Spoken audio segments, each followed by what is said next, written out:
Hello everyone, this is Lord Kernian here, and I'm back with round 4 of the Nova Open tournament that took place in August of 2014, and this round sees me drawn up against the Wood Elves. So here's my list if you haven't seen it before. And here's the Wood Elves. He's got a level 4 on Shadow. This is the general. That Spellweaver has a scroll and a 4+ ward. He's got a level 3 Beast Weaver with a Moonstone and a Power Stone. He's got 3x10 Glade Guard with True Flight and a full command, 10 Glade Guard with Starfire and also a full command, 5 Sisters with a standard, 6 Wild Riders with Shields, Standard, and Standard of Discipline, 7 Wild Riders with Shields, Standard, and Gleaming Pennant, 2 units of 8 Scouts with Poison, 3 Warhawk Riders, 6 Treekin, 2 Eagles, and 10 Waywatchers. So when looking at this list, well, first of all, Magic priority is fortunately really easy here. I stop withering, and other than that, there's really not that much that worries me.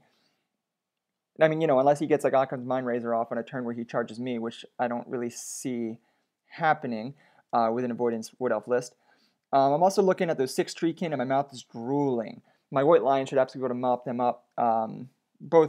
Really, either my White Lions or my Silver Helm should be able to clean them up pretty quickly. Treekin are only strength 4 now. And they have magical attacks, so my Banner of the World Dragon White Lion unit should really not have a problem with dealing with them. So I'm going to try to get my White Lions into his Treekin, try to take advantage of my Bolt Throwers, which are the only thing I have that really gives me any sort of shooting superiority. In terms of handling his Wild Riders, yeah, I'm going to do exactly that. I'm going to shoot them, get as many Bolt Throwers on them as I can, try to drop them, at least to decrease their combat efficacy before they can do any damage to me. Other than that, I'm really worried about my Swordmasters in this game. They don't have great protection against shooting. My White Lions don't care about his shooting because most of it is magical. And even my Silver Helms don't really care that much. I mean, it's armor piercing, sure, but then they get a 3-up. So they should be able to both those units should be able to survive shooting pretty well. My Swordmaster, on the other hand, cannot. So I'm going to throw my level 2 High Mage in there. Swordmaster get a 6-up ward save against ballistic skill shooting, kind of like a parry save. And with the high magic spells, if I'm casting some magic missiles, which, yeah, I have the bound item and she decided to take Soul Blight as a basic spell. So between those two, I'll be throwing out magic missiles with her, boosting up their ward save in the process, hopefully help them survive some rounds of shooting. So here's deployment, and this is actually after my turn. I forgot to get pictures directly after deployment. So I'll go through his deployment first and then double back and, talk about my movement phase and my deployment. So you see his unit of 6 Wild Riders. Behind them is a unit of True Flight. And then here, going left to right, you see right behind the wall, vanguarded up, is his unit of Sisters of the Thorn. Back there, kind of partially on the hill, is his unit of Waywatchers. Then he has an eagle in front of them. Next to them, he has Treekin.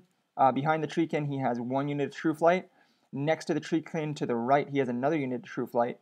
And then he has, kind of tacked onto the edge of that unit, he has his level 4 Shadow Weaver, who is actually on a unicorn, which I didn't have listed. She's on a unicorn, kind of tacked on the end of the unit. In the woods in front, he has his Warhawk Riders. And then here, going left to right, he has another eagle kind of there towards the middle. He's got 2 units. He's got both his units of Scouts right there behind the wall, getting some shooting protection. Over there in the far back corner, he has his Starfire Archers, and he's got his Wild Riders after Vanguard. So on my side, I have my Bolt Thrower. Both units of Archers are there. One's in the woods. The other unit that's up a little bit, that's after movement. They moved up and wheeled to get a better shot at the Wild Riders.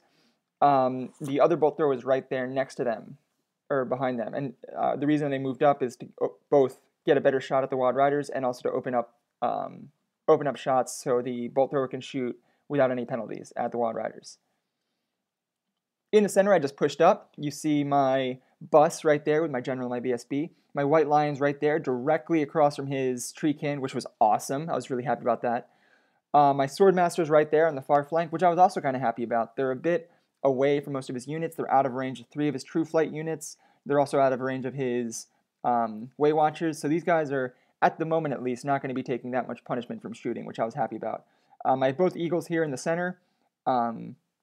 you know, both potentially if he flees from charge, I can push them away with my eagles a little bit more, stuff like that. So they're there in the middle, behind the units to get cover saves, but not like it matters because he's a Wood Elf, and with True Flight Arrows, doesn't matter if I'm in a building, behind trees, underwater, he still hits me on 3s, which is annoying, but hey, old habits die hard. I put them behind there for ballistic skill modifiers that don't exist.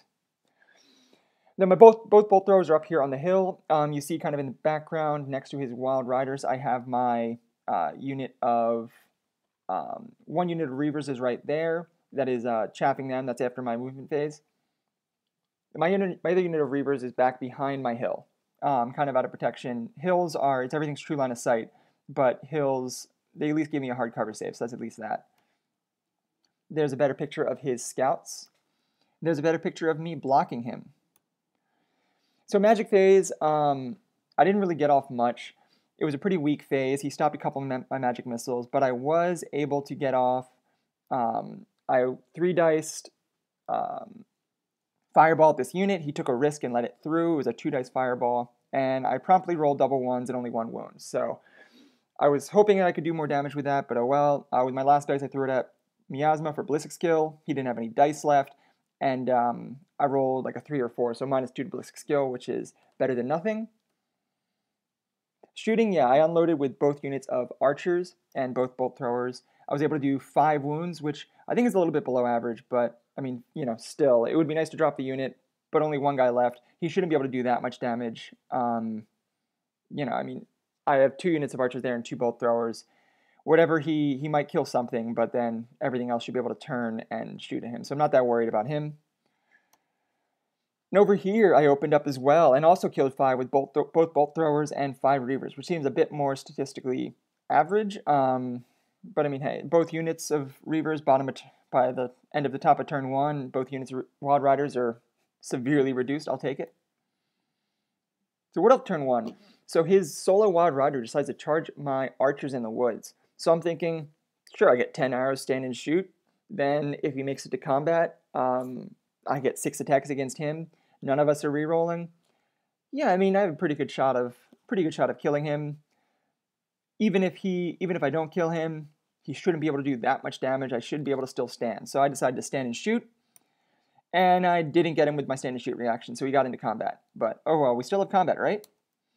Over here, he charged into my reavers. And in the middle, he pushed up, which I thought was kind of strange.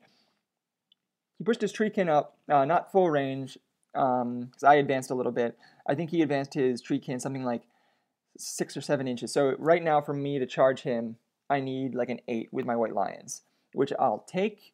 The arrow there is where his warhawks went. They kind of flew and they landed in a spot that's directly between my eagles, facing my bolt throwers to the left.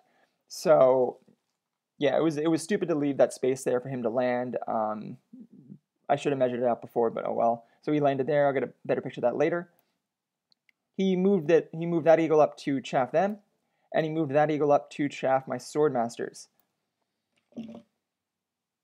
On this side, he advanced one of his units of scouts to get a better shot at my bolt thrower. And then, yeah, magic was pretty uneventful. As I said, he's got shadow. The only thing I'm really worried about is withering, which I stopped. Nothing else really mattered. But then he goes to shooting phase. First unit of poison scouts shoot at my bolt thrower. Roll 2 6s for poison, drops it. Second unit shoots at the second bolt thrower. Rolls 2 6s, drops it. It's like, ooh, both bolt throwers gone on this flank. By the time, you know, by the bottom of turn 1, that's rough. But oh well, at least they were able to do some damage to his Wild Riders. And then, since both bolt throwers were dead, the Starfire Shaft guys in the back corner opened up at these guys, killed one of them. And then, yeah, his True Flight Archers all could see like 1 guy each from this unit of archers. Doesn't matter, still hits on 3s. And he was able to drop the unit between the 3 units. And then over here, yeah, he completely ran directly through those reavers like they weren't even there. I didn't do any wounds, which is fine. And then he just overran off the board. And then here, I had 6 attacks, I didn't do anything. He then went crazy. He's got 3 attacks from the rider, no rerolls though. He's got 2 attacks from the mount, and he killed 4 of my guys. It's absolutely crazy. He just went in an explosion of elves. In the end, I ended up losing by 5. I'm not steadfast because I was partially in a woods, and I ended up breaking, but at least I got away, so there's that. High Elf turn 2, so yeah, I see this, and like I said, it was about an 8-inch charge, and hey, I'm going to roll dice. You know, if he's going to give me top of turn 2 easy charge into the best matchup I can possibly have in this game, yeah, I'm going to take it. So I took the charge and I made it, which was nice. Swordmasters charged into this blocking eagle, and Silver Helms charged into that blocking eagle, who then fled, which was interesting, and then I redirected into Sisters, who also fled. So I scooted forward a little bit.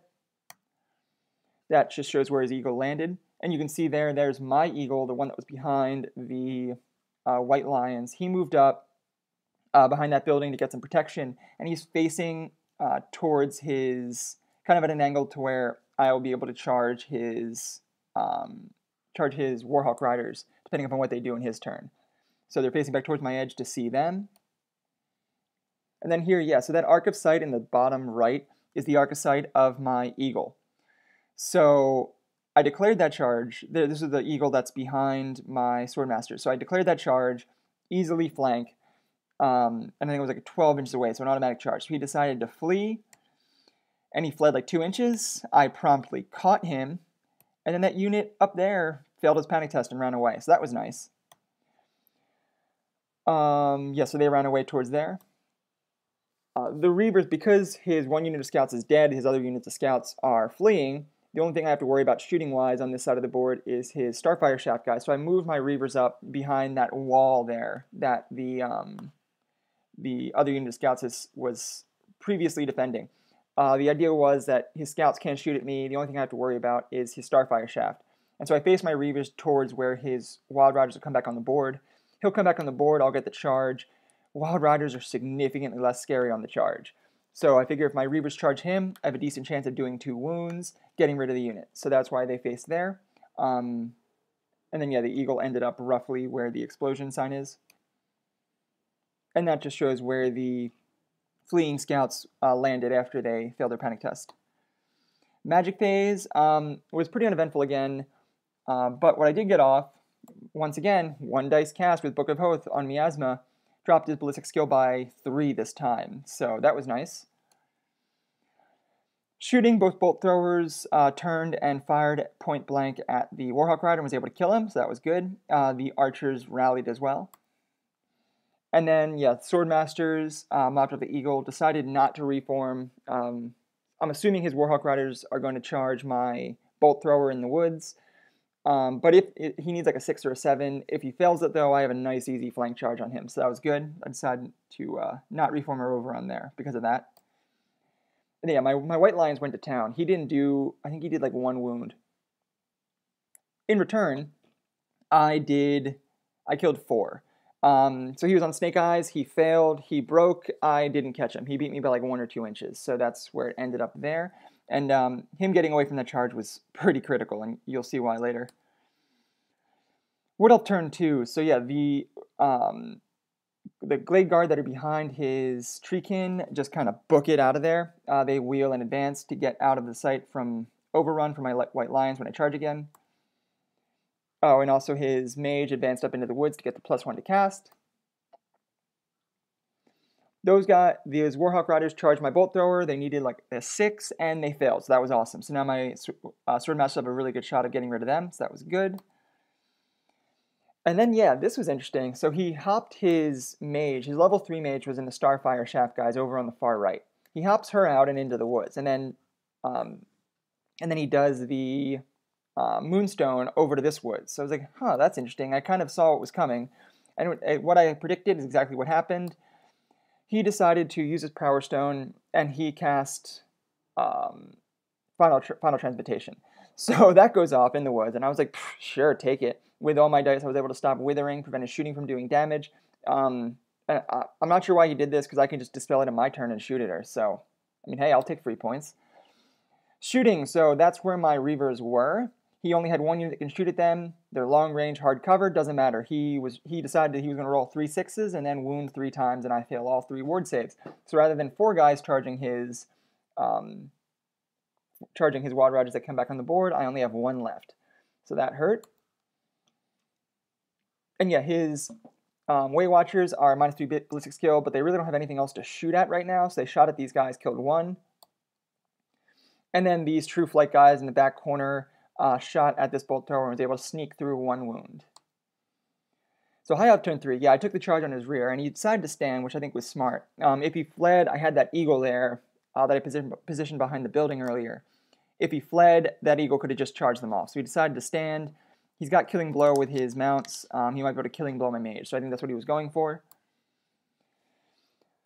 My White Lions charged the Treekin again, and then other than that, I think this was a mistake here as well. I decided to wheel my Silver Helms and advance them around the building and face down that alley behind the building. The idea was that the White Lions should kill them to kill the rest of the Treekin.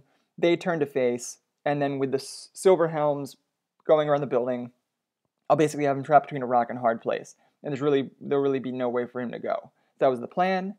The eagle, I had to get him out of there, so I just put him behind his lines, just to kind of act as a way to charge cascade him off if he decides to flee and he charges next turn. I think that was actually a mistake. I shouldn't have done that because it was basically just giving away free points. So yeah, they made that charge there. Over here, I moved my Reaver back behind the hill to get some cover. The eagle advanced here to be staring at the flank of his Wild Riders. So, magic phase, I didn't get a strong phase, but I had enough dice to dispel Final Trance, which was great, because then both bolt throwers open-fired and killed her, which was nice. And these guys, yeah, they killed 2 out of the 3 Warhawk Riders, but he's got 1 out of 3 left, so that means he could rally. So I decided to chase, and it was one of those nice distances where if he ran far enough to where it was unlikely for me to catch him, he was off the board. But if he ran short enough where he stayed on the board, I was probably going to catch him. So that was nice. He ended up rolling short, stay on the board. It's a good thing I chased because I ended up catching him. And then yeah, these guys, this was an interesting situation. So I charge in, I deal 5 wounds. So he's got 1 guy left. So he's rallying on Snake Eyes. I was thinking about what I was going to do, and he went and rolled his flea dice to see distance. And after he rolled his dice, we saw that he would have been off the board. And this kind of puts me in a tough situation because I'm not sure what I would have done if I didn't know he was going to go off the board.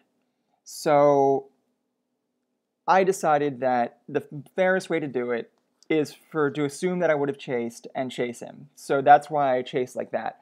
I think I normally would have chosen to restrain because he was close enough to the board edge where he could make it off. And even if he didn't, he's rallying on 1s in his turn. But because he rolled the dice before I decided, I wasn't sure how to do it. I decided that, maybe I would have chose to chase, and I decided to chase. So I wouldn't have caught him. He got off the board, and I ended up there. I rolled actually pretty low for my chase distance, which, I don't know. How do you guys handle that in tournaments where someone rolls dice before you can make a decision? I didn't want to be a dick and take advantage of the fact that, he was jumpy on his flea dice, so I tried to handle it as fair as I could. Ended up disadvantaging me, but I thought that was the only way I could do it, where it was most fair.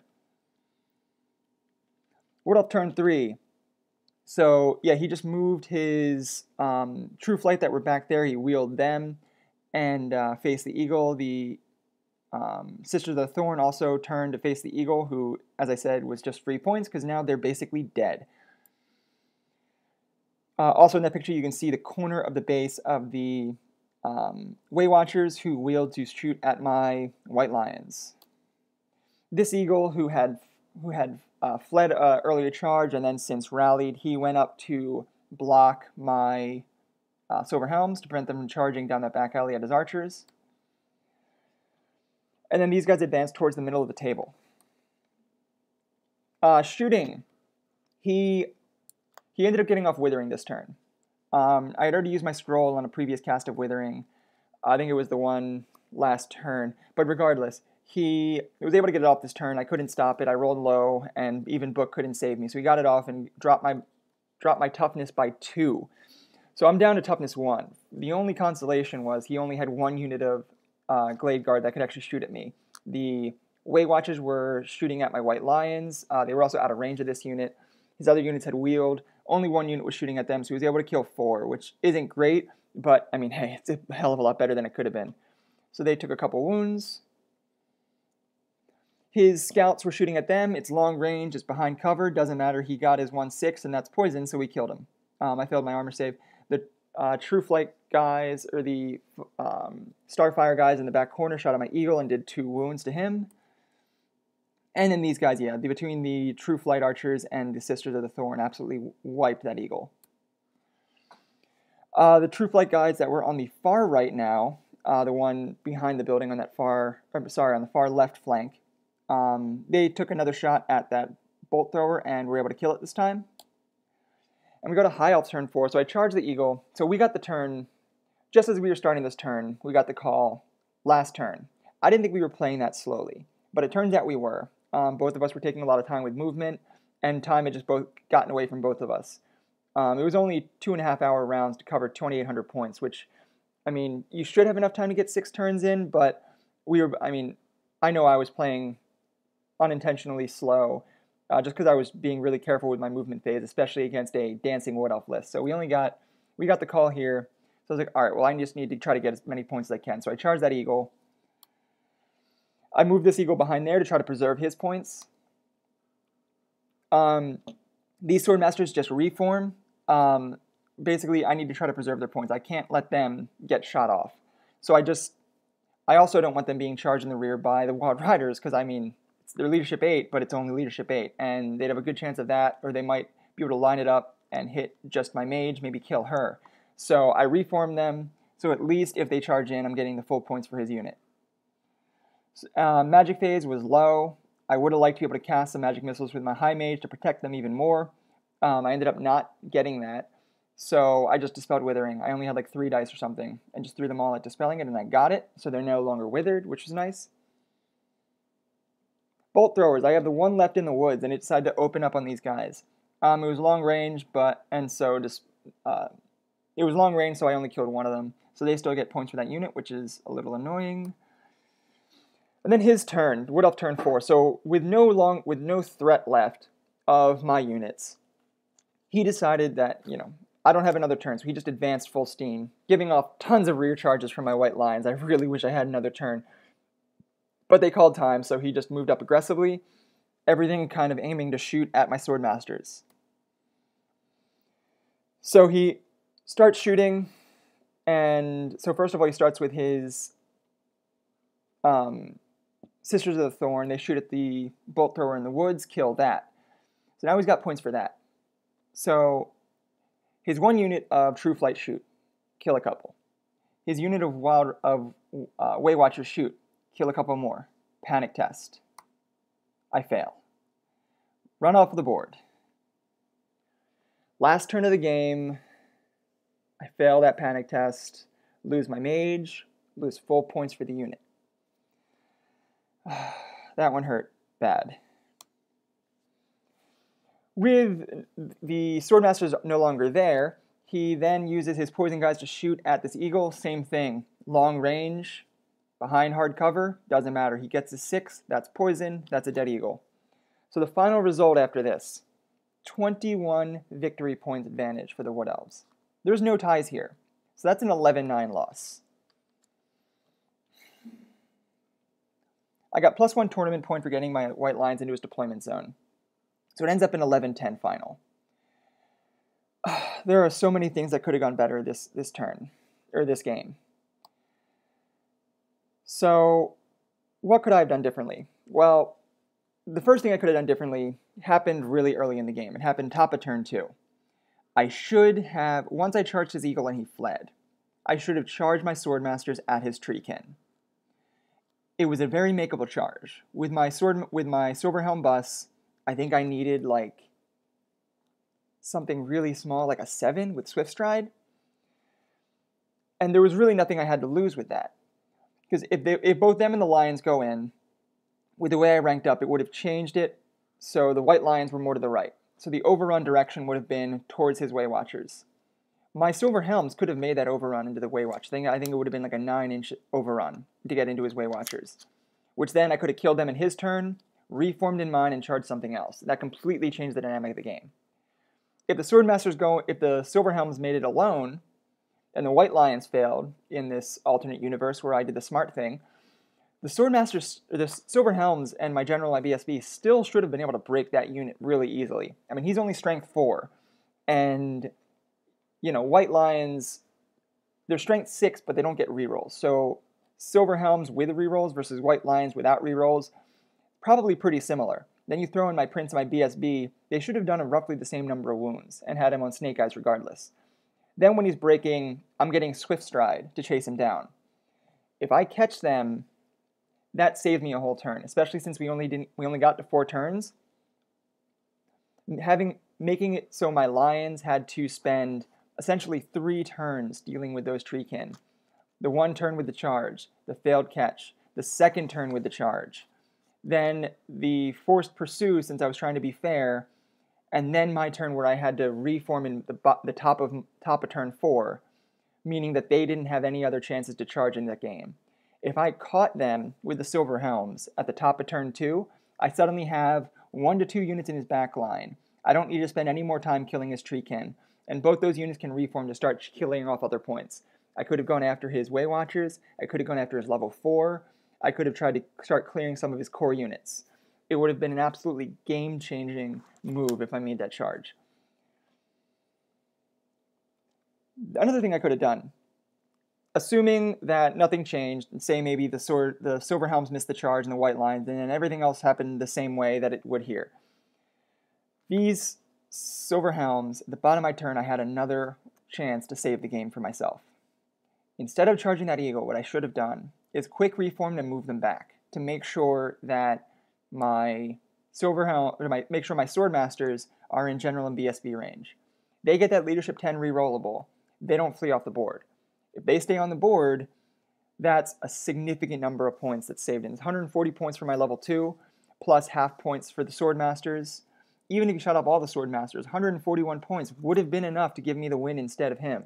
As it was, none of these things happened. My Swordmasters panicked. My White Lions were consumed for a significant portion of the game dealing with his Treekin. We only got to turn 4 because of slow play, and I ended up losing. In the future, I think I need a lot more practice with lists, just so I don't slow play as much as I did here. But that's how this game played out. I have 2 more reports coming. Thank you for watching, and I hope you enjoyed it.